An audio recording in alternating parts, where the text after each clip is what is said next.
করব একই ড্রামে এমিস্টার টপ এবং ফ্লোরা একই সাথে মিশিয়ে আমাদের ধানের জমিতে আমরা স্প্রে করতে পারবো কিনা। চাষি ভাইরা সবাইকে আন্তরিক অভিনন্দন, প্রীতি ও শুভেচ্ছা জানাচ্ছি আমার চ্যানেল মিলিয়ে দেখির পক্ষ থেকে। আমি মোহাম্মদ শাহিনুর আলম শুভ, ডিপ্লোমা কৃষিবিদ, ফার্মার ট্রেনের সমন্বিত বালাই ব্যবস্থাপনা। দর্শক বন্ধুরা, আজকের এই পর্বে আমরা জানবো আমাদের ধানের জমিতে এই সময়টিতে আমরা সেই ফ্লোরা এবং এমিস্টার টপ একই সাথে ব্যবহার করতে পারবো কিনা, অর্থাৎ এমিস্টার টপ এবং ফ্লোরা আমরা একই সাথে মিক্স করে একই জারকিনে একই সাথে স্প্রে করতে পারবো কিনা। তো দর্শক বন্ধুরা, চলুন শুরু করা যাক আজকের এই পর্বটি। শুরু করার পূর্বে ছোট্ট একটি রিকোয়েস্ট, আমার চ্যানেলে যারা নতুন দর্শক বন্ধু আছেন তারা অবশ্যই চ্যানেলটি সাবস্ক্রাইব করবেন, যেন পরবর্তীতে আপনার সাথে আবারও আমার দেখা হয়, কথা হয়। তো চলুন দর্শক বন্ধুরা, শুরু করা যাক। আজকের এই পর্ব করার মূল কারণ হচ্ছে, আমি বিগত আগের একটি ভিডিও থেকে অনেক কমেন্ট আমার কাছে আসছে যে ভাই আসলে আমি ফ্লোরা এবং এমিস্টার টপ পাশাপাশি একই সাথে একই ড্রামে কীটনাশক স্প্রে করতে পারবো কিনা, অর্থাৎ একই সাথে মিক্স করে স্প্রে করা যাবে কিনা, এই বিষয়টি নিয়েই অনেক ভাইরাই জানতে চাইছিলেন। আজকে আমি এই ভাইদেরই প্রশ্নের উত্তর দিচ্ছি। তো চলুন ওই বিষয়টি নিয়েই একটু আগে দেখি ব্যবহার করা যাবে কিনা, করলে কি হবে। চাষি ভাইরা, আগে আমরা জানি যে ফ্লোরা কি, ফ্লোরাতে কি আছে। এটি কি হচ্ছে এসিআই কোম্পানির একটি পিজিআর বা গ্রোথ প্রমোটর। তো তারা এখানে মূল উপাদান হিসাবে যেটি ব্যবহার করছে ফ্লোরাতে, সেটি হচ্ছে নাইট্রোবেনজিন 20%। নাইট্রোবেনজিন এর যে রাসায়নিক সংকেত সেটি হচ্ছে C6H5NO2। তো এই হচ্ছে এর রাসায়নিক সংকেত, এটি একটি গ্রোথ স্টিমুলেন্ট।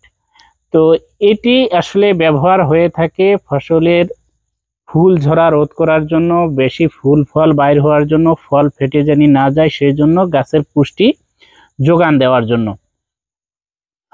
এই ধরনের কাজেই আমরা সাধারণত ফ্লোরা ব্যবহার করে থাকি। জানি গাছ সুস্থ সবল হয়, গাছের পুষ্টি উপাদান সরবরাহ করে, পাশাপাশি হচ্ছে ফুল ফল ঝরা জানি রোধ হয়, ধানের ক্ষেত্রে ধানের শীষ জানি লম্বা হয়, ধান জানি চিঠা না পড়ে, ধানের দানা জানি পুষ্ট হয়। এই কয়েকটি বিষয় নিয়ে, এই কয়েকটি জিনিসকে মাথায় রেখেই আমরা সাধারণত ফ্লোরা ব্যবহার করি আমাদের ধান খেতে।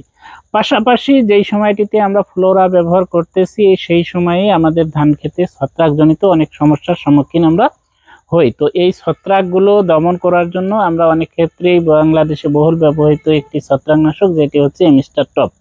তো এই এমিস্টার টপ কিংবা এই জাতীয় যে ছত্রাকনাশকগুলো ব্যবহার করি, অর্থাৎ এজিক্সট্রোবিন প্লাস ডাইফেনোকোনাজল গ্রুপ, অর্থাৎ 32.5 যতগুলো মানে ছত্রাকনাশক আছে, আমরা এগুলো সাধারণত ব্যবহার করে থাকি। তো এই ছত্রাকনাশকগুলো ওর সাথে আমরা আসলে ফ্লোরা ব্যবহার করলে কোনো ক্ষতি আছে কিনা সেই বিষয়টি নিয়ে একটু জানি। তো প্রথমে আমরা জানলাম যে আসলে ফ্লোরা হচ্ছে নাইট্রোবেনজিন সমৃদ্ধ একটি পিজিআর। আর এমিস্টার টপ যদি আমি নির্দিষ্ট করি একটি নাম বলি, তাহলে হচ্ছে এমিস্টার টপ। এমিস্টার টপ বলতে এইখানে যে দুইটি গ্রুপ আছে আমি বললাম, যে একটি এজিক্সট্রোবিন আর একটি হচ্ছে ডাইফেনোকোনাজল। তো এটি আবার দুই শ্রেণীর ছত্রাকনাশক, একটি হচ্ছে ট্রাজল শ্রেণীর এবং একটি স্ট্রোবিলিরিন শ্রেণীর। তো ট্রাজল শ্রেণীর হচ্ছে ডাইফেনোকোনাজল এবং স্ট্রোবিলিরিন শ্রেণীর হচ্ছে এজিক্সট্রোবিন। তো এইখানে এই দুইটি শ্রেণীর, মোটামুটি এই দুইটি শ্রেণীর ছত্রাকনাশক এখানে আছে। পাশাপাশি আমরা ফ্লোরায় ওখানে পাইলাম হচ্ছে নাইট্রোবেনজিন। তো এই দুইটি যদি আমরা একসাথে মিক্স করি, সেক্ষেত্রে বিক্রিয়া করবে কিনা, এটি আলাদা কোনো সমস্যা তৈরি করবে কিনা, না আমরা এটি ব্যবহার করলে কাজ আসলে হবে কিনা।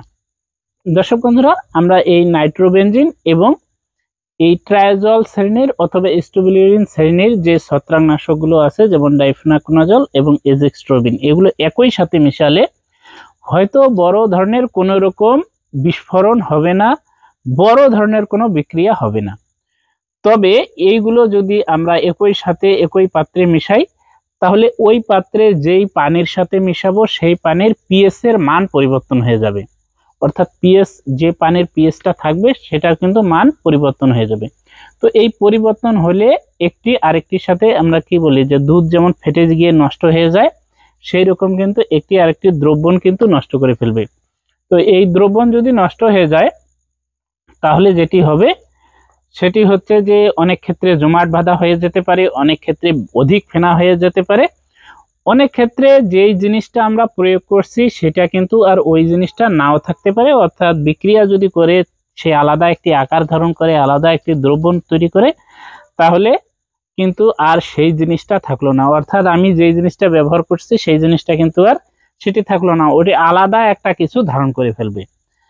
এর ক্ষেত্রে যেটি হয় সেটি হচ্ছে যে তখন কিন্তু এটি ব্যবহারের ক্ষেত্রে আলাদা একটি, যেটা কি বলে টক্সিসিটি, এইটি বেড়ে যাবে এবং এটি যদি আমরা গাছে স্প্রে করি সেই ক্ষেত্রে ভালো হওয়ার জায়গা, উপকার হওয়ার জায়গা কিন্তু এর কোনো বিরূপ প্রতিক্রিয়া দেখা দিতে পারে। সেই ক্ষেত্রে অনেক ক্ষেত্রে আমরা লক্ষ্য করব যে পাতা পোড়া রোগটি হতে পারে, পাতা পুড়ে যেতে পারে, পাতা ঝলসে যেতে পারে, অনেক সমস্যা চলে আসতে পারে। তো আমরা ব্যবহার করলাম হচ্ছে ছত্রাক দমনের জন্য, পাশাপাশি ধানের জানি শীষ লম্বা হয়ে বাইর হয়, দানা পুষ্ট হয়, ফুল ফল ঝরে না যায়, এই জন্য আমরা ব্যবহার করলাম। কিন্তু এর হিতে কিন্তু বিপরীত হয়ে যেতে পারে এবং সেটি যাবে।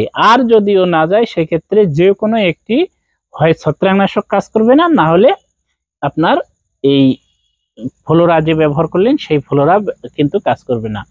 এর সামঞ্জস্যতা টেস্ট করার জন্য আপনারা অল্প পরিমাণে সেটি ব্যবহার করে দেখতে পারেন। তবে এর যে শ্রেণী সেই শ্রেণীর সাথে ট্রায়াজল, স্টোবিলিন বা কপার ভিত্তিক সালফার যেইটাই বলেন না কেন, এই 3 শ্রেণীরই কিন্তু মোটামুটি ছত্রাকনাশকগুলো হয়ে থাকে। পাশাপাশি পিজিআর গুলো, এইটাতে যেমন আমরা ফ্লোরা নিয়ে কথা বলছি, এই ফ্লোরা তো একেবারে নাইট্রোবেনজিন যে গ্রুপটি আছে এটি গ্রোথ স্টিমুলেন্ট, এটির সাথে কোনোভাবেই কিন্তু আপনি এই ট্রায়াজল বলেন আর স্টোবিলিন শ্রেণীর যতগুলো ছত্রাকনাশক আছে বা কপার ভিত্তিক সালফার শ্রেণীর যতগুলো ছত্রাকনাশক আছে, তো এগুলোর কোনোটাই আপনি মেশাতে পারবেন না।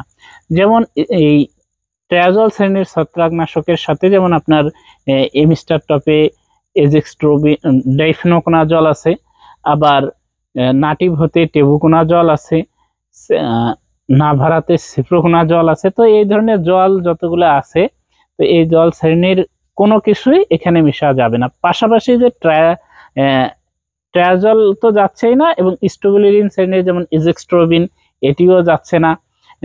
এজেক্সট্রোবিন তো মোটামুটি ছত্রাকনাশকের যেগুলো হায়ার লেভেলের ছত্রাকনাশক সবগুলোতে আছে, সেক্ষেত্রে কিন্তু কোনোভাবেই যাচ্ছে না।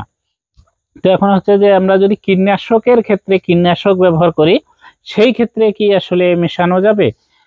আমি যতদূর জানছি, যতদূর এটি সম্পর্কে একটু স্টাডি করে দেখছি কিংবা এর ঘাটাঘাটি করে যেটি পাইছি সেটি হচ্ছে যে আমরা কীটনাশকের সাথে আসলে মেশাতে পারবো, এতে বড় কোনো ধরনের বিক্রিয়া হবে না, বড় কোনো সমস্যা হবে না। তবে কোম্পানির যে নির্দেশিকা থাকে, কোম্পানিগুলো কীটনাশক কিংবা ছত্রাকনাশকের যে নির্দেশিকা থাকে সেগুলোতে আপনারা সামঞ্জস্যতা দেখতে পারেন, সামঞ্জস্যতা দেখে ব্যবহার করতে পারেন। এইখানে আমার কোনো ধারাবাধা নিয়ম নেই। আমি যতটুকু আপনাদের আমার উদ্দেশ্য আপনাদের ভালো চেয়ে, আমার উদ্দেশ্য হচ্ছে যে কৃষি ক্ষেত্রে আপনাদেরকে জানানো। তো সেই উদ্দেশ্যে আমি যতটুকু জানছি সেই ক্ষেত্রে হচ্ছে যে এটি একই সাথে মেশানো যাবে না ছত্রাকনাশকের সাথে, কিন্তু কীটনাশকের সাথে যাবে। তো দর্শক বন্ধুরা, আজকের মতন এখানেই থাকলো এই পর্বটি। এই সিদ্ধান্তে আমরা নিতে পারলাম যে আসলে ফ্লোরা কিংবা পিজিআর যতগুলো আছে এই পিজিআর গুলোর সাথে আপনারা হচ্ছে যে এমিস্টার টপ বলেন, বেসিক টপ বলেন, মানে এই ধরনের যতগুলো আরো আছে, আমি কতগুলো নাম বলবো, এমিস্কোর বলেন, আচ্ছা যতগুলো আছে এই ধরনের এই দুই গ্রুপের এজেক্সট্রোবিন প্লাস ডাইফেনোকোনাজল যতগুলো গ্রুপের আছে, পাশাপাশি নাটিভোর যে গ্রুপটা সেটাও আমরা জানলাম যে এইগুলোতেও, এই নাটিভোতে যে দুইটি গ্রুপ আছে এই গ্রুপটাও সচরাচর অনেক কোম্পানি অনেকগুলো বাড়ি করছে। তো এইগুলো আসলে যাচ্ছে না, অর্থাৎ ছত্রাকনাশকের সাথে তাহলে ফ্লোরা আমরা ব্যবহার করব না, এই সিদ্ধান্তে মোটামুটি উপনীত হয়েছি। তো এছাড়াও বড় কৃষিবিদ যারা আছেন, তারা আরো বড় বড় সায়েন্টিস্ট যারা আছেন, তাদের যদি পরামর্শতে যায় তো সেখানে আমার আসলে যেই পরামর্শটি সেখানে ওনাদেরটাই উপরে থাকবে, আমারটা একেবারেই নিচে। কারণ আমি ওইভাবে একেবারে গবেষণালব্ধ জ্ঞান সম্পর্কে বলতেছি না, আমি একজন ডিপ্লোমা কৃষিবিদ, পাশাপাশি হচ্ছে যে এই বিষয়টি নিয়ে ঘেটে ঘুটে যতটুকু পাইছি যে এটি সম্পর্কে যাবে না। তো সবাইকে অসংখ্য ধন্যবাদ জানিয়ে আজকের মতন এখানে শেষ করছি। দেখা হবে, কথা হবে পরবর্তী নতুন কোনো টপিক নিয়ে, নতুন কোনো ভিডিওতে। ততক্ষণ পর্যন্ত ভালো থাকবেন, সুস্থ থাকবেন, সুন্দর থাকবেন।